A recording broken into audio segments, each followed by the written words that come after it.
Shout out to Match Bingo for sponsoring today's Matchday Live. Arsenal games can be stressful enough, we all know it, just ask Turkish. And there's the smile. But now, with Match Bingo, you can make every moment count. It's bingo, but instead of numbers, you're tracking real match events, goals, bookings, corners. Here's how it works. You get a bingo card with 15 random in-game events, and as they happen, your card updates in real time with bots to track it. Complete a row, two, or the full card, and you can win.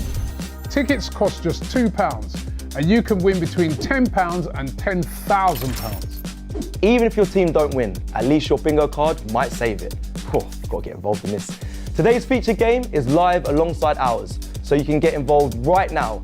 And if you're a new player, deposit £10 and you get £20 bonus to play with. The Match Bingo app is available on Apple and Android, so scan the QR code or click the link in the description to get involved. You must be 18 or over and a UK resident to play, and remember, please gamble responsibly. Hi everybody, and welcome back to another AFTV Live. I'm your host Laurie, and on the show today with me, shall I say, it gives me great pleasure to introduce one of the most popular contributors to AFTV, a man who is as knowledgeable as he is passionate about Arsenal football. Ladies and gents, please give a big digital round of applause for Mr. Dan Potts in the building. Dan, how you doing, bro? Big up, man. Listen, I appreciate that introduction. That's a lovely one, man. People need to take note of you, man, and start introducing people like that more. Come on, man. Thank you, bro. Pleasure to be here, mate. I know you're fully deserved. Every word I said is true. Yeah, well, yeah, we're going to talk about that. We're going to talk about that. Just to say two things. First thing, the show's going to be in two parts today, we think. Myself and Dan will be covering the first 30, 35 minutes. And just after that, we're expecting Cecil and Robbie to join us or to take over the next part of the show. They're out there in Spain, so they'll be giving us their take on it. And the other thing I wanted to mention is if you look to your screen, you'll see on the, well, it's on my right anyway, the Match Bingo sports betting. Scan the QR code, join in. We'll be joining and we'll be playing when we are at Box Park on Wednesday for the big game. So make sure you get involved. Yeah, it should be fun. Should be fun. Right, okay then. Without any further ado, Dan. Wednesday, 16th of April, Arsenal travel to Madrid to take on Real Madrid in the second leg of their quarter-final Champions League game. Of course, Arsenal won the first leg 3-0. Phenomenal performance. That puts Arsenal in, let's face it, a very commanding position. However, Real Madrid, 15 times winners, current holders. They're on their own ground. We're expecting it will be a bit of a cauldron, 80,000 fans. And Real Madrid are not champions for nothing. I expect the Bernebeu to be hostile, intimidating. And the kind of players they got, Dan, we can't expect any favours. They're going to be put pressure on the ref and all sorts. In fact, they're calling this game out in Madrid, I don't know if you know, Dan, they call it remontado, which means they're coming, man. It means that the comeback. And it's not any old comeback, apparently. They're saying it's going to be a comeback of epic proportions. So I just want to get your initial take on the game, Dan. Listen, there's no denying it's going to be tough. We're playing an unbelievable side on their day that can beat anybody. I think what we've also got to do is appreciate that Arsenal can beat anybody on their day. And I think that we proved that at the Emirates last week, that we shocked world football, really. I don't think anybody had 3-0. You know, I'm not going to say that it was impossible to beat Real Madrid because a few people I spoke to said that Arsenal could do it. But I don't think anybody said it was going to be convincing by 3-0. We've put ourselves in a fantastic position, Laurie. We've got one foot in the semi-finals and we need to ensure that we get the other foot in there and that we're there and we get through the tie. I'll say this. My thoughts going into this one are going to be very interesting as to how we set up. I would like to see us set up similarly to how we did at the Emirates. I don't really think that we need to be that cautious about, oh my God, do not let 3 goals in, everybody back. Don't let them, give them the ball, just don't concede. I think that we could actually invite a little bit too much pressure to the point where it could actually become a little bit of a pressure cooker for Arsenal if we do that. So I'd like us to have a little bit of confidence that we can go there and score. I'm not saying we go gung-ho and start being really kind of open. I think we have to be compact and resolute, but I think there needs to be a balance in this side, and that's why I'm interested to see how Mikel Arteta gets that right with a balance. And I think it'll be interesting to see the mentality of Arsenal, because we haven't really had that winning mentality installed in us against games this season where it mattered. At Manchester United and Newcastle in both the domestic cups, we actually crumbled under the pressure, in my opinion. So it's going to be interesting to see what Arsenal we get when we go over there. I'm quietly confident, but I'm obviously nervous, and I will be even more nervous if we concede first early, because that is where we could really kind of, you know, get a little bit shook up. So I think it's going to be really interesting to see how we set up and what system he goes with into this game, Laurie. No, you know what? You're absolutely right there. And I did a previous show with Kenya where I talked about 5 things that Arsenal need to deploy in order to get the job done. And one of them is something that you mentioned earlier. The mentality has to be right. And I agree with you, Dan. We can't just go there and low block for the whole duration of the game. And you're also right in saying that it's not just the first 10, 15 minutes. I've spoken to a lot of Arsenal fans and everyone's going on about, oh, the first 10, 15 minutes is so important, which of course is true. But I would counter that by saying the whole duration of the game is important. We can't afford to switch off. And the mentality of the team is going to be, it's got to be on point. They've got to be concentrated. They've got to be focused. They've got to keep the error count down to an absolute minimum. There's certain things that they absolutely can't afford to do. Things like giving away silly fouls on the edge of the box, yellow cards, red cards, free kicks, penalties. All those things have got to be, kept in check for this game, Dan.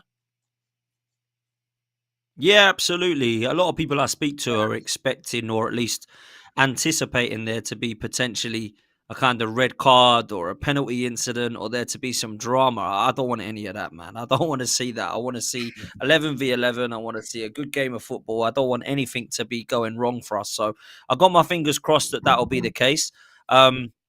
One thing we can't do when you're 3-0 up is start blaming reasons as to why we've gone a goal down. Oh, it was the ref, it was this, that, and the third. Unless there's been an absolute howler or a shocker. I don't want to be hearing that. I want to see a nice, disciplined performance from Arsenal. Let's be honest. Real Madrid are going to do all they can to make it difficult. They're going to shut the roof. They're going to make it hostile. The fans will do their job. There's going to be 80,000 people in that stadium, and the majority of them are going to be wearing white and singing their hearts out. That's what Real Madrid are going to do at the Bernabeu.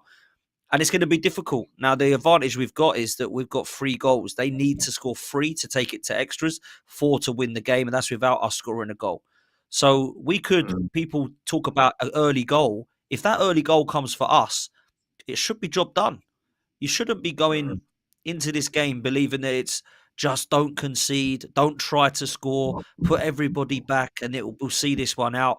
I think that invites a lot of pressure, and I think that could actually be something that Real Madrid would like. If we're giving them the ball and we go out of this competition, or even it goes to extras, I think we've got to be looking at that saying Arsenal didn't even go there and try. They were scared. They give him so much respect. They give him all the ball. Let it be known that teams have scored at the Bernabeu this season. Teams have scored home and away against Real Madrid, not just Arsenal. Real Sociedad, Espanyol, Barcelona's and Atletico Madrid's, but also some of the teams that, let's be real, in this competition, I didn't expect Lille to beat Real Madrid in the new format of the Champions League table. I didn't expect it to be quite comfortable for some of the other teams like AC Milan, who won 3-1 at the Bernabeu. I didn't expect that to be happening. So I think that they can be got at, and we've seen already that they're vulnerable in certain aspects of the game, and that's why we need to be good in all departments tomorrow night. Yeah, 100% agree. What team would you go with tomorrow? Would you go with the same team as last week, or would you be tempted to make any changes? Because we do think that Partey will be fit. Yeah, that's the thing. If everybody's fit, you play the same team for me. Thomas Partey is absolutely pivotal that he's fit for me, because I was so impressed with him in terms of that kind of transition that he brings, the calmness, the experience, the composure. But also, if you look at how he was on the ball, I thought he was by far and has been our best midfielder this season. I think the balance in midfield is so much better when he's there. And we've seen when we've moved him to right back in the Premier League games, we've struggled. I don't think we've won any game where he's played at right back. And I think some of that is because we weakened the position of right back, but also it's because we've taken him out of midfield. And if he does go in the summer, we're going to have a serious job on our hands to replace him. So for me, I think we keep the same team. I don't think it's fair to move Marino out of position at the moment. I think that what he's done is scoring 6 in 10. I think people would say perhaps Trossard would be a better finisher than him, and maybe they're right. But I think Marino's actually done quite a good job, and he scored the most goals out of everyone against Real Madrid. I think the Real Madrid are the team he scored his most goals against. So we leave him there, Saka, Martinelli either side. Party, Rice and Odegaard, and touching on him, needs a good game. I've been disappointed with him this season, Laurie, and I think that in moments where we need him, where he needs to step up as a role model and as a leader and as a captain, I need him, Martin Odegaard, to shine tomorrow night. I really do. Rice and Party likewise.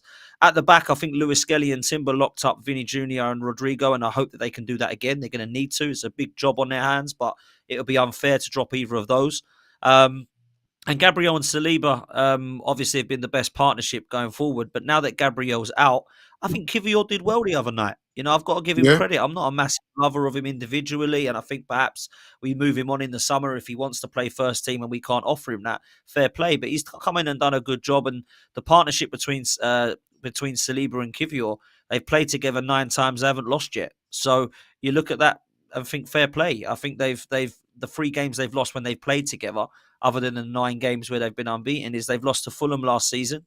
They lost in the 2 cup games. I think one of them was against West Ham in the Carabao Cup. And there was another game as well in the cup game where we went out. I think it was in one of the domestic cups. I think it was Liverpool last year, actually, in the FA Cup. So there's only been 3 games they've lost together. So really, that's not a bad partnership stat, to be honest, either. So I'd keep this team the same. It'll be interesting to see what he does, though. Yep, I'm with you on that. I mean, Kivior was the subject of much discussion last week before the last game against Madrid. It's interesting that Ben White is in training. Now, there were a few people that were suggesting that they would have played Ben White ahead of Kivior. I was one of those that I said, no, I'd have Kivior in that role because it's more of a seamless transition to have a left-sided centre-back in there alongside Saliba. Kivior got the nod, and like you, Dan, I thought he did very well. So I can't see that being changed for the game on tomorrow against Madrid.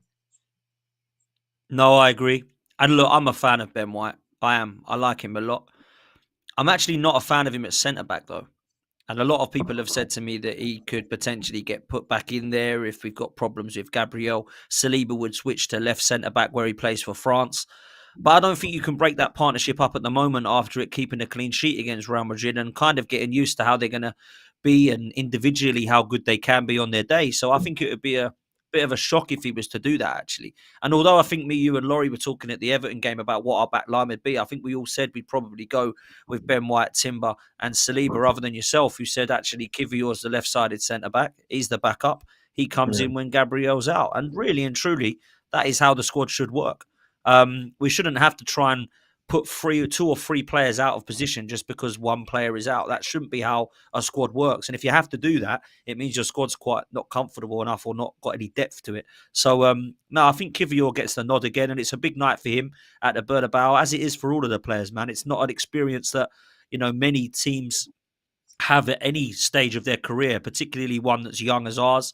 We've only played Real Madrid 3 times. So, you know, we haven't lost yet. Let's hope it's a good omen and touch wood it continues, bruv. Yep. Agreed. In terms of, we spoke earlier about the need for Arsenal to be positive. Now, one of the things I noticed in the last game is that we did get some joy down Real Madrid's left-hand side. Now, on that occasion, Alaba was the fullback, and he was facing up against Saka, and I thought Saka did very well against him.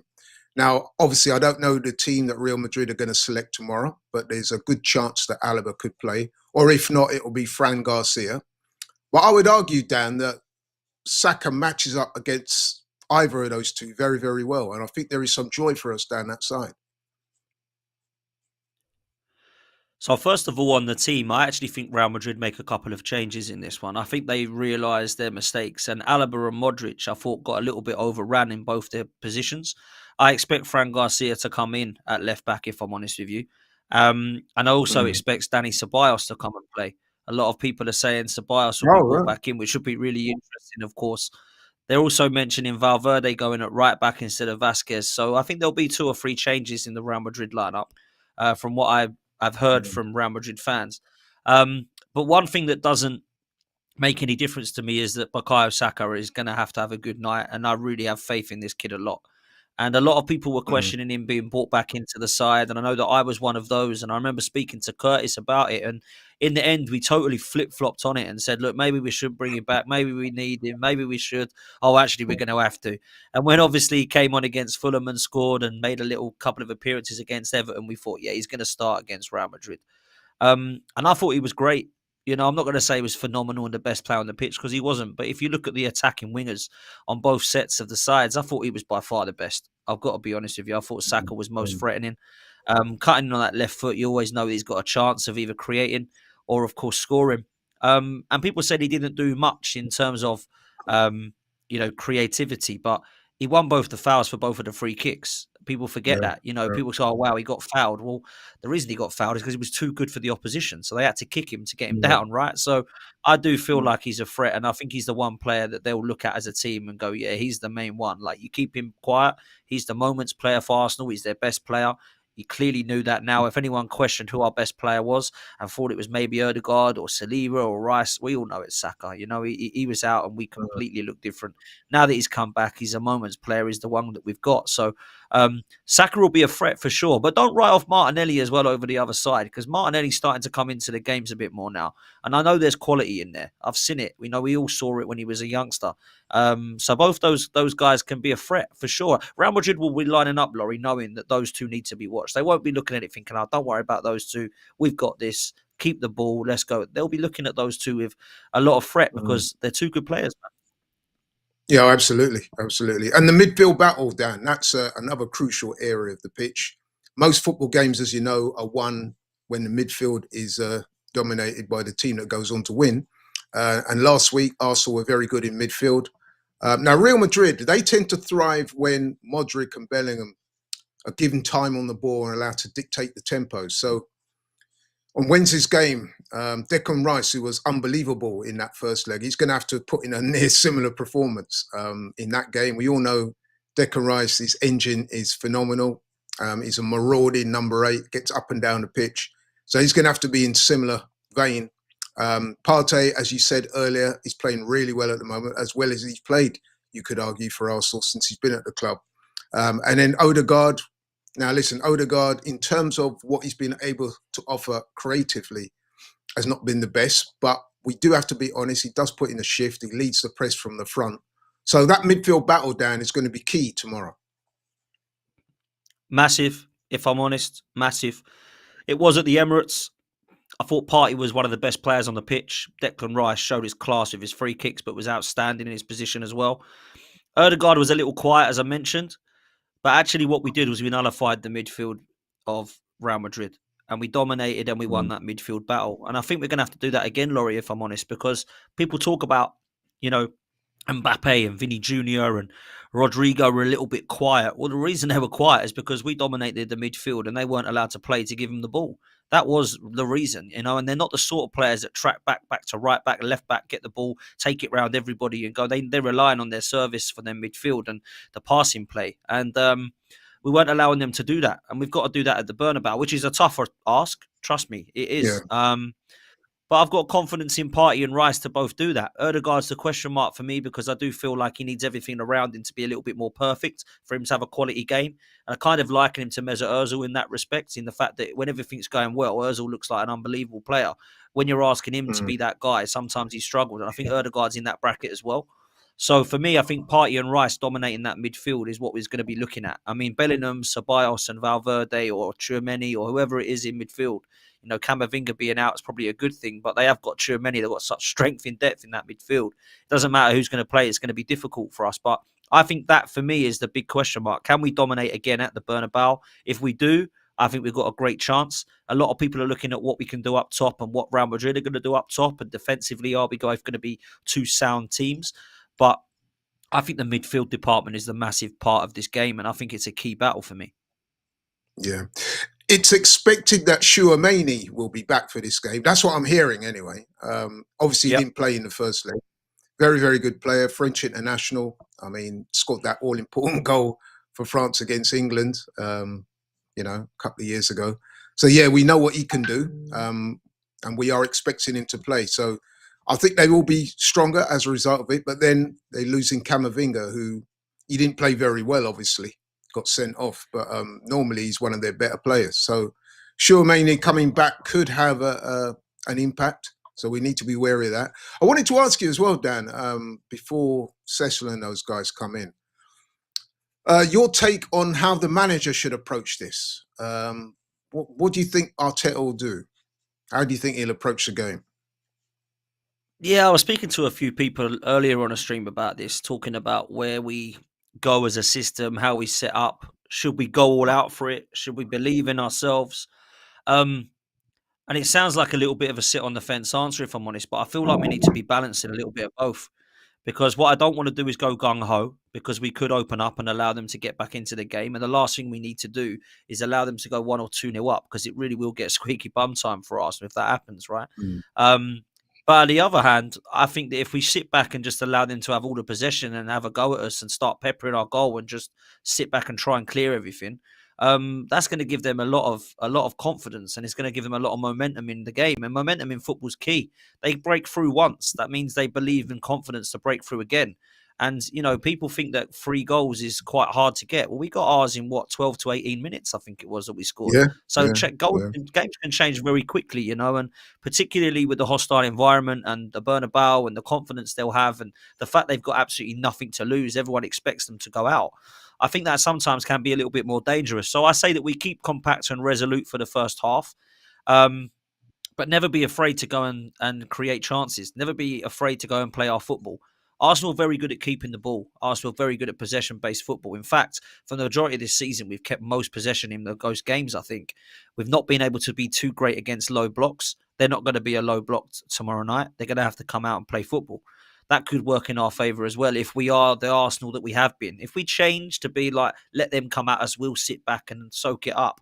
I'm not so sure that's the right way to do it. But some would disagree and say, look, just don't concede 3 and we're through. That is a way to look at it, but I sometimes think that could be a little bit more risky. So I'd like to see us be a bit more balanced in both and actually, try and score, because we can score against them. We've got good players. There's a lot of other teams that have scored. And if we score a goal, they need 5 goals to go through, Laurie. 4 to take it to extra time. Yeah. No, I agree with you. I mean, obviously, the manager will set the tactics. He will select the team, and the team will try and play anyway. They'll try and implement the tactics that the manager set out for them. But yeah, you're right. I think that obviously we've got to be defensively solid, but we've also got to be defensively responsible. But we can't afford to just sit back, as I said earlier, Dan. We've got to try, and when we do get the ball, try and have some positive outlook about us, because if you just sit back and invite pressure, it's a long, long time. And like you said, if they do get one, then the pressure ramps up. And it could be one of those games where Arteta might have to vary his tactics in-game. His in-game management is going to have to be spot on tomorrow. And what I would say, Dan, is that he can't afford to wait too long to change things if they're not working well. I mean, when I say that, I'm talking more in line with substitutions. There may come a point in the game when certain players are flagging, they're tiring, they're not playing particularly well. It doesn't matter if those players are some of the senior players, the likes of Odegaard or whatever. If they're flagging, if they're not playing well, don't be afraid to change it. I'm not saying panic, you know what I mean? But you've got to be on the front foot in this game. You've got to be proactive rather than reactive, and don't wait for things to slip before you make changes, Dan. Absolutely. And look, we've got to respect Real Madrid, but we can't fear them and be scared of them. We're the team that are 3-0 up. We're the team that are favourites to go through. And we're the teams that have got 1 foot in the semi-final. And we deserve to be there right now. We deserved to be 3-0 up. We played brilliantly. It was 2 unbelievable set pieces from Declan Rice and a brilliant finish from Marino, which is very underrated, by the way. That goal from Marino has not been spoken about enough because of the 2 free kicks from Declan Rice. And I appreciate why, because they were outstanding.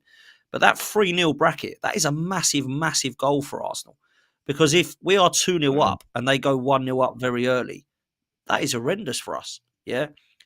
At the moment, if they go 1-0 up early, at least we've still got that kind of 3-goal first leg margin that we can still have a little bit of confidence in. So I think it's massive for us. I think we deserve to be given a lot of credit, as we have been by the majority of the media and a lot of Arsenal fans. I do think that there's a massive amount of respect that we have for Real Madrid. We're not walking there believing the tie's done. This isn't going to be a breeze and walk in the park. And there's a lot of people believing we're going to lose this tie. And if I'm honest with you, if I had to bet on it, I probably would bet that we might lose this game. I don't think we're going to lose the tie, but I think we're going to lose this game. But I don't think it's going to be an absolute brutal hammering, you know? No, I can't see that myself. I mean, you will know, Dan. I mean, we've only conceded, 26 goals in the Premiership this season. That's the best defensive record in the Premier League so far this season. So, that shows that we're very capable defensively. Even in the Champions League, I think in the group games, we only conceded 3 goals. There's only one team, Inter Milan, that were better in that regard. I think they conceded 1 goal in their 8 games. So that shows you that even at European level, we are defensively very sound. And if you match up the 2 teams, Arsenal, Real Madrid, their Champions League records in terms of playing each other, we come out quite favourably in that stat as well. We played them 3 times and 2 wins and 1 draw. And I don't think we conceded a goal, if my memory serves me right. So, yeah, we match up well with them, Dan. We do. Look, a lot of people try to compare the last time that we played them. It was very different. Arsenal were at a different stadium. We had a team that had gone on invincibles. And if I'm honest with you, we had Thierry Henry back then. And we had that moments player. Now, I'm hoping that Saka can be one of those moments players. But obviously, 0-0 at Highbury, 1-0 over at the Bernebeu back in 2006 was unbelievable. And if I'm honest with you, back then, we had players that perhaps we didn't have that much faith in the same positions. In Philippe Senderos instead of Kivior, and Flamini at left back instead of Lewis Skelly. So 2 positions, funnily enough, by coincidence, that we didn't have the Ashley Coles and the Sol Campbells of this world back then. But I'll say this, I do feel like there's an opportunity for us to actually prove a point that actually we're a good side, because we are a good side. We really are. We've got players that can hurt teams. And, right at the start of this competition, Arsenal were one of the favourites to go and do well in this competition. In the new format, we came very, very close to being near on perfect in most of what we did in those games.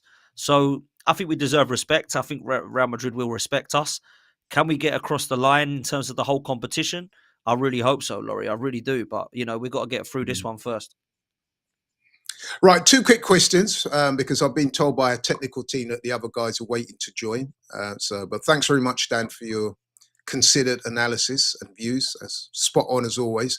2 quick questions before you go. Got to be brief. Give me a prediction for the game. And if, as I imagine, you think Arsenal will go through, who would you like to see Arsenal play in the next round? So I think we're going to go through the tie tomorrow night, but I don't think we're going to win the game. I think we're actually going to lose 2-1, but I think that we will go through. I'm hoping it won't be a horrendous 2-1 where we go 2-0 down pretty quickly. That's what I really hope. So, yeah, that's where I'm at. In terms of who I want if we go through, this is a really tough one for me. I said PSG right from the start because I didn't want all the caveats of Villa. The Emery situation, the Ollie Watkins might score and we wanted him in January scenario. He's already beaten us in the semis once with Villarreal scenario. But I look at PSG, Laurie, and I've got to be brutally honest. I think they're absolutely brilliant. I think they're levels above Villa. I think their front 3 is scary for anyone. They've got actual strength in depth. I think their midfield trio, PSG, is phenomenal.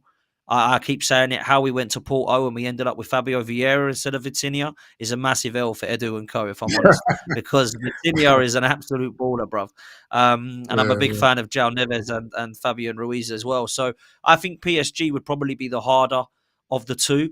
I think against Villa, although it'll be tricky, we've already beaten them at Villa Park this season and we've already not lost to them at the Emirates after going 2-0 up. We should have really won that game. So I probably would say I want Villa, but I think we'll probably end up with PSG if we do get through against Real Madrid, and it's going to be tricky, bruv. Yeah, you know what? I would tend to agree with you. I do think that Arsenal can get a result out in Madrid. I fancy us to get a draw. I'm going 1-1 because I don't think we'll concede too many goals. They probably will score 1, and I think it'll be one of those games where you'll be sort of sitting on the edge of your chair for large parts of it.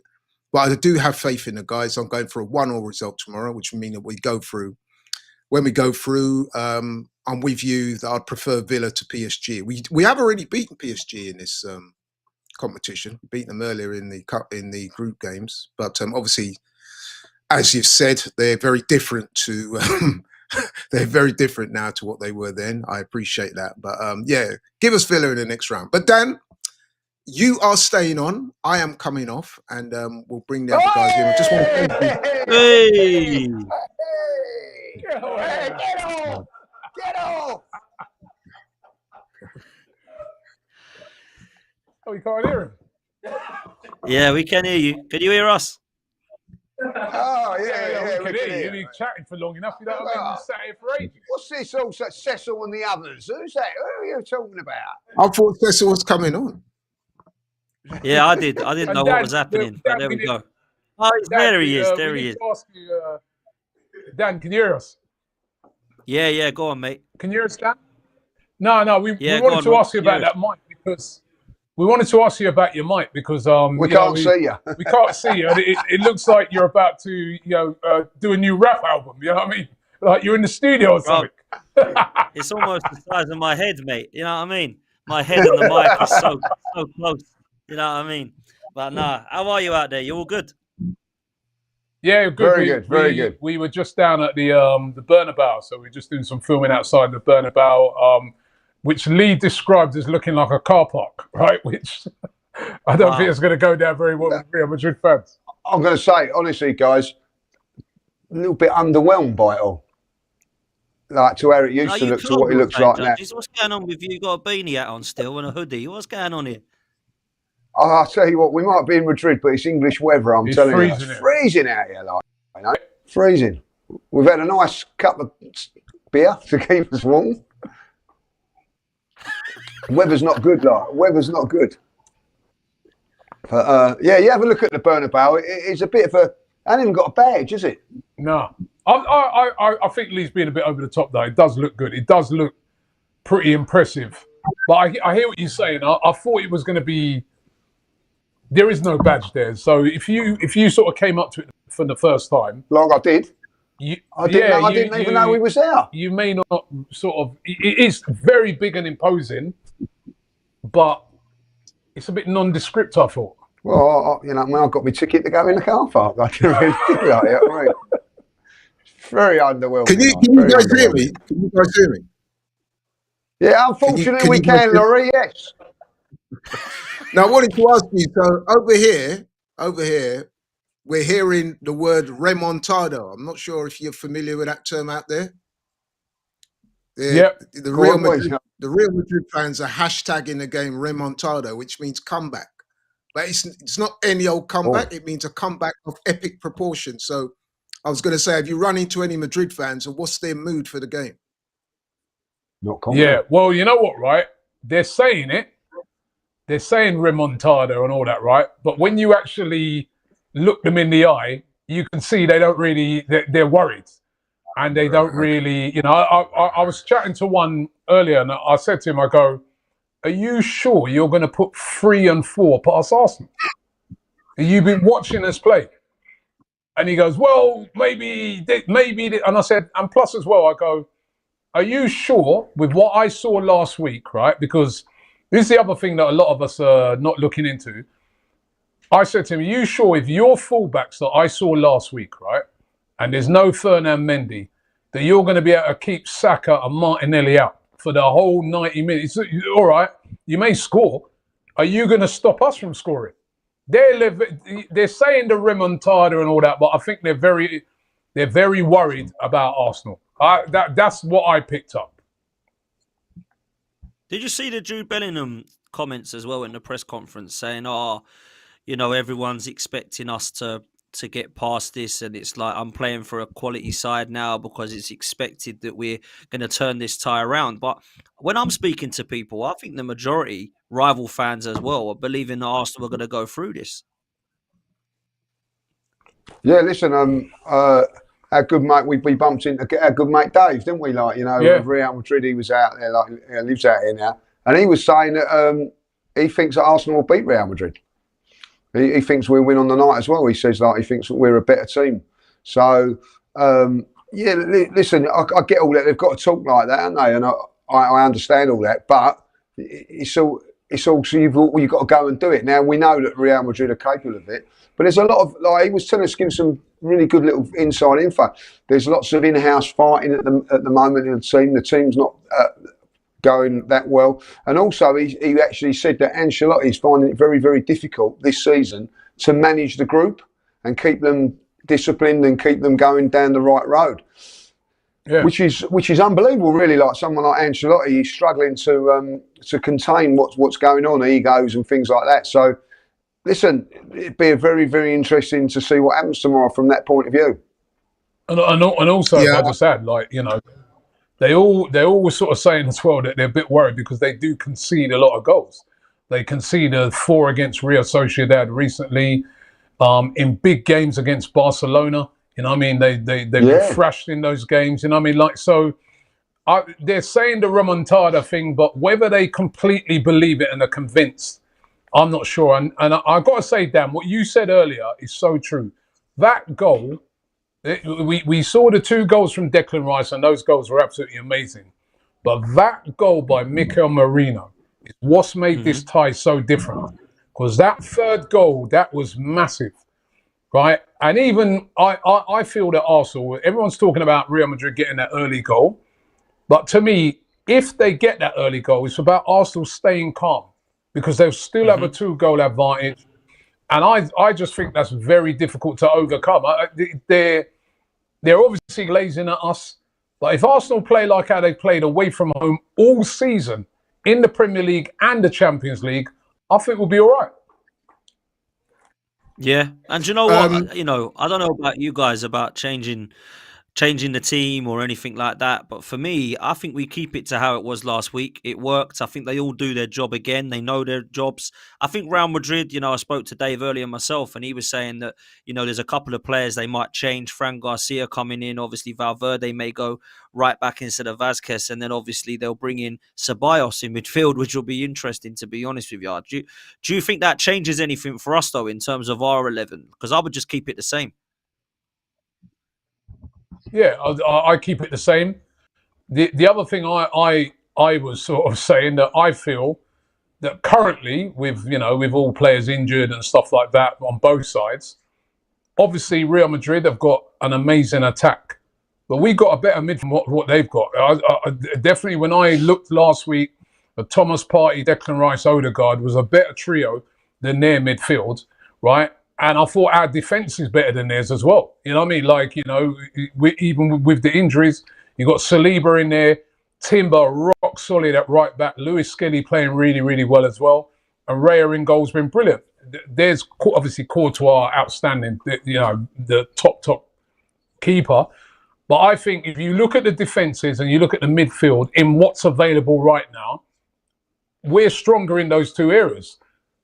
So we can definitely, and we can hurt them up front. We can hurt them out wide with Saka and Martinelli. Definitely. Don't you think, Lee? Yeah, I agree with that. Like, I think, like, I would say that, you know, they're definitely better in their forward department than us. I think defensively, I think we got the edge, and I think in midfield we got the edge. I really do. You know, their goalkeeper's magnificent, as we know. But as I was saying earlier on, there's going to be a stage of this game where, if we can keep it tight, that at some stage Real Madrid have got to roll the dice. They've got to open up and they've got to go for it. And that is when this game comes in our favour, as far as I'm concerned. It might be 20 minutes from the end, it might be 30 minutes from the end. But at some stage, if we're still 3-0 up, they have got to just throw everything at it. And that is when I think they'll be vulnerable. And that's when I think the game will end up turning in our favour. That is why it's so important that we defend properly, make sure we don't concede for 50, 60, 70 minutes. And then I think that you're going to see a mad 20 minutes at the end of this game. I really do, because they're going to have to chuck everything at it. So, listen, it's in our favour. You can't argue that. Like, you know, we've put ourselves in this position where we are the favourites now. We've got to see the job through now. I think that's very, very important. And do you know what?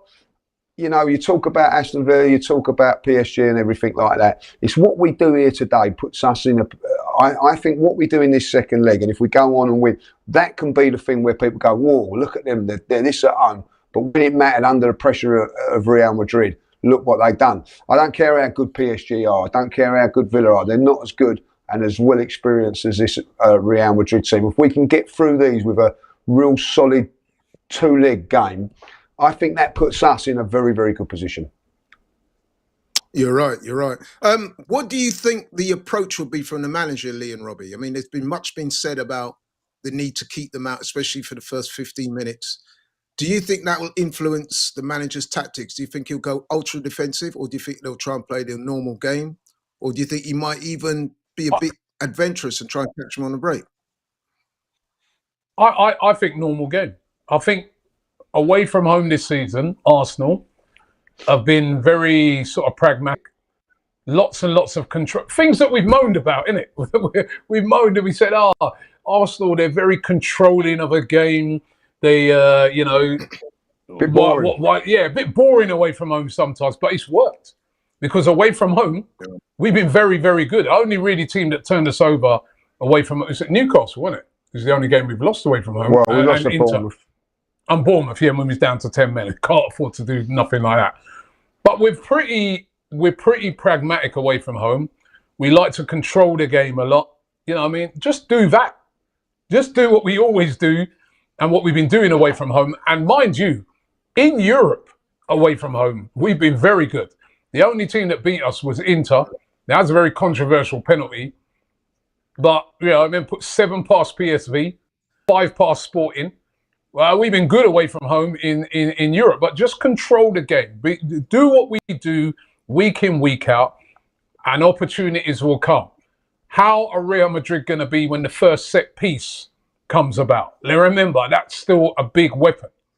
How are they going to be? I asked a Real Madrid fan that today. He paused for a minute as if to think, I forgot about that. It's almost like they're thinking we ain't going to have no attacks, right? Yeah. How are they on a set piece? How nervy are they going to be? What are they going to do when Declan Rice steps up to take his first free kick? You can talk about all this stuff they're saying, right? But they are going to be as nervous as hell because if they concede one goal, they're probably dead in this time. So Arsenal just got to go and play their normal game. I don't think we've got to go ultra defensive. Just play how we've been playing all season away from home. How do you think Arsenal's players will cope mentally on the night? I mean, it's a massive game. The Bernebeu is going to be full. It's going to be hostile. It's going to be intimidating. I'm pretty sure Real Madrid players are going to be engaged in all the dark arts you could expect. Every time we touch them, they're going to go rolling around on the floor. They're going to be asking for fouls, for free kicks, for yellow cards. Do you think that the Arsenal players, I mean, listen, a lot of these guys are very experienced, even at international level, but do you think that they've got the mental fortitude to cope with what's going to come their way tomorrow? Because in the past, it has to be said, we have been accused of being a bit mentally weak. But do you think this Arsenal team has it within them to overcome those things on Wednesday? I'm a bit more worried about myself more than the players, you know what I mean? So, no, I think they're experienced. I think if you look back to last week, I think they come of age of that game. I think that was a massive game for everything. Like last season they played in Bayern Munich. Like they know what it's like now and to go there and experience that. So I do think that we're a little bit more experienced now. And listen, the one thing I did notice about the Bernebeu, how big it is. So it's probably the biggest game for a club level for a lot of these players that have played in. So they've got to embrace it. I think that I think Declan Rice says it all. This is why he come to Arsenal. That's why you want to, you're playing these big games. So when you get them, you've got to embrace it and take it on board and not worry about it. So I think we'll be all right on that. I really do. And I think that I genuinely think like what we've got to do is try and quieten their crowd. I look back to when we went up to Newcastle. Remember we was up at Newcastle, we was 2-0 down. We was going, if we get that first goal, we get that first goal. When Newcastle got it, how deflated we was as fans. And that's what we've got to do. Deflate them. And if we can do that, if we get the first attack and we get a chance, imagine if we bury it, that will That's what we've got to do, you know. Can't fluff our lines tomorrow. Everybody's got to make that, do the right thing. And I think when you look at players like Saliba's played, he knows what it's like now. Kiwior, like, you know, he's a Polish international, over 40 caps, so he knows what he's doing, like, you know. Miles Lewis-Skelly doesn't seem like anything phases him. Timber knows what he's doing. Partey and Rice are experienced enough, along with Odegaard. And the front three are now, like, Saka's played in 2 Euro finals. You know, nothing bigger than that. So, Marino's played in a final. So they've got the experience. I think that, listen, if Arsenal don't do it tomorrow, you're going to have to give credit to Real Madrid because they would have put in an unbelievable performance. There are going to be times when it's going to test us tomorrow. But that's what, you're not going to get tested in the quarter-final. Of course you are. You know, that's what, you know you're going to. And at some stage, we're going to have to just button it down and make sure that they don't score. Yeah, and you know, the Real Madrid fans are saying, oh, you know, there's going to be thousands of them outside the game with flares and everything to see the buses in and stuff like that. So listen, they're trying everything to make it as intimidating as possible. But think about Arsenal this season and all the big games that they played away from home.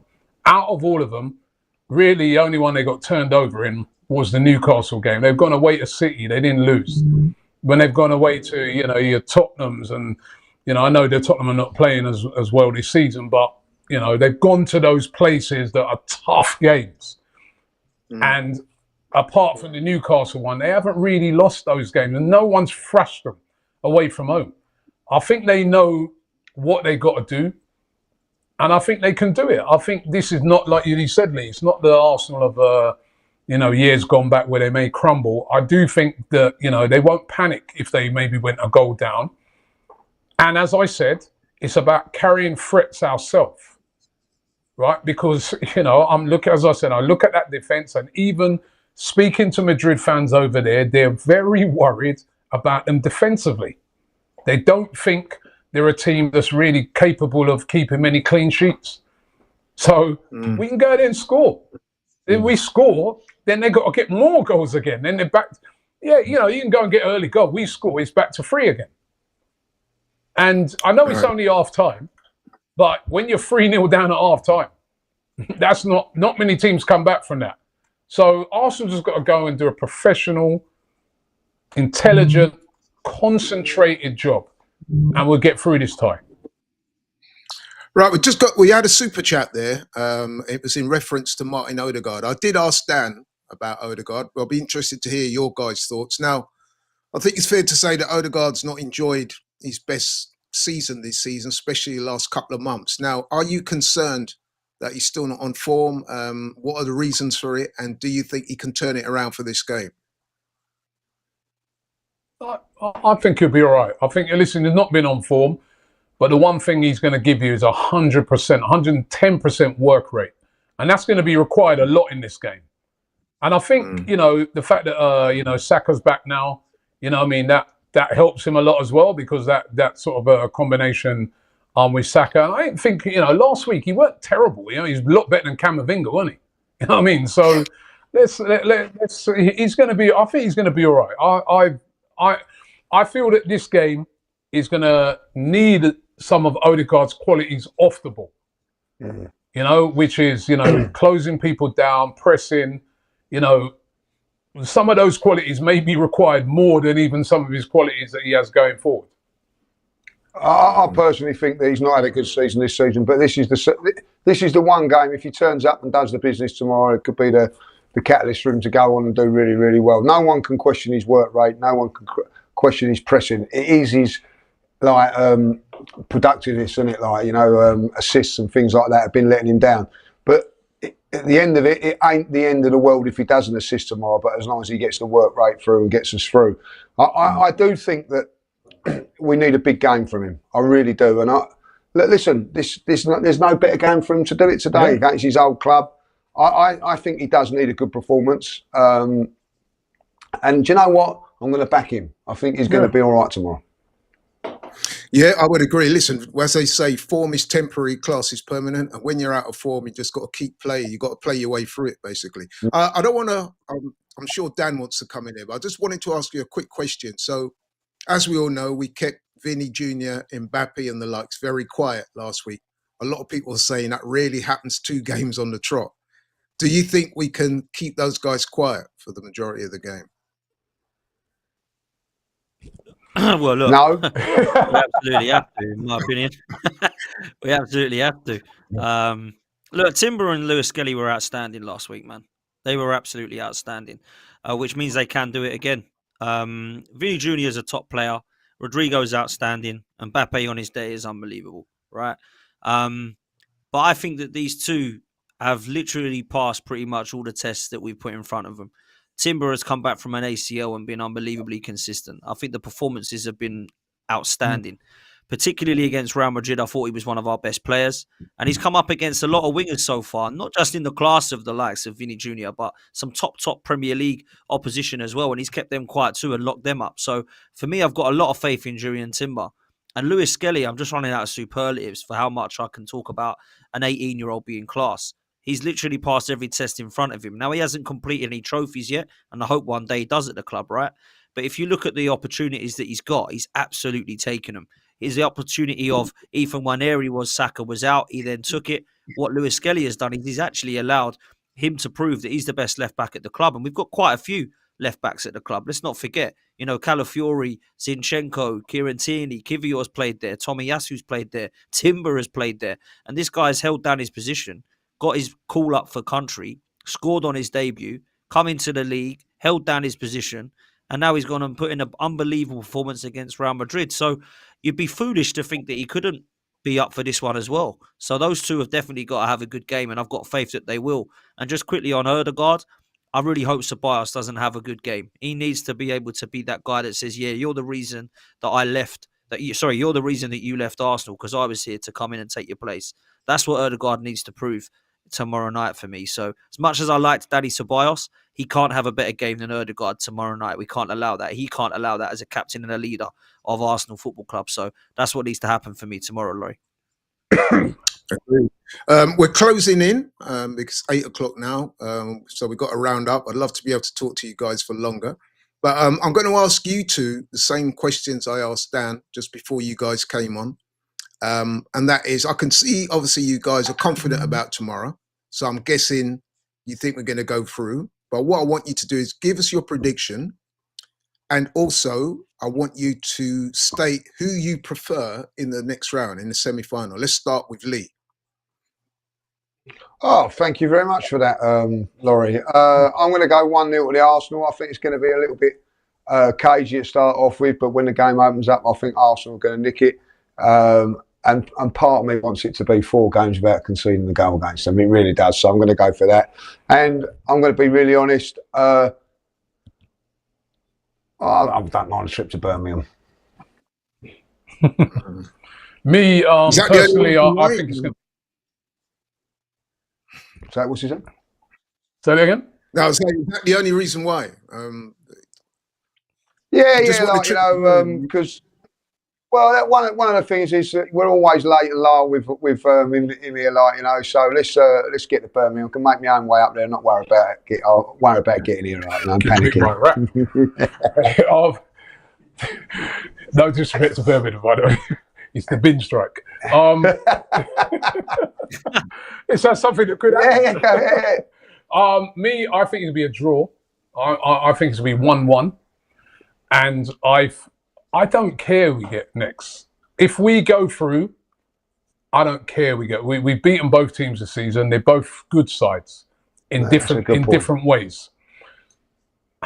It's a semi-final. I just want Arsenal to get to that semi-final, man, because when you get to a semi-final, you are within touching distance of that final, right? So, and for how this season was looking about, a month ago, it would be a massive achievement. And we could go on. We could go all the way. So I don't really care who we get. That's the honest to God's truth. But we got to do the business tomorrow. Yeah. Have to get through. What's Cecil doing in the background there? Is he got his feet up in the air? Is he lying down or something? What's happening here? Yeah. He started watching the Villa game. Yeah. He's had a hard day, you know what I mean? He's had to do 5 minutes work. All right.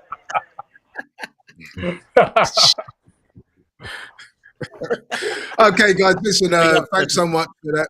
Thanks to Dan, thanks to Lee, thanks to Robbie. Them two are out in Spain. Hope you have a great trip. Hope we get the result that we want tomorrow. Thanks everybody for watching. Thanks all those who contributed in comments and super chats. Not so much thanks to Cecil with his legs spread eagle in the back there. No comment. But yeah, listen. Good luck tomorrow, guys. Let's hope we get the result we want. And thank you so much. And we'll see you again soon. We are out. Take care. Shout out to Match Bingo for sponsoring today's Match Day Live. Arsenal games can be stressful enough. We all know it. Just ask Turkish. And there's the smile. But now, with Match Bingo, you can make every moment count. It's bingo, but instead of numbers, you're tracking real match events, goals, bookings, corners. Here's how it works.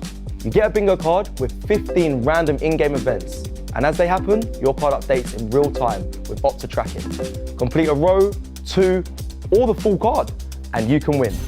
Tickets cost just £2, and you can win between £10 and £10,000. Even if your team don't win, at least your bingo card might save it. Gotta get involved in this. Today's featured game is live alongside ours, so you can get involved right now. And if you're a new player, deposit £10 and you get £20 bonus to play with. The Match Bingo app is available on Apple and Android, so scan the QR code or click the link in the description to get involved. You must be 18 or over and a UK resident to play, and remember to please gamble responsibly.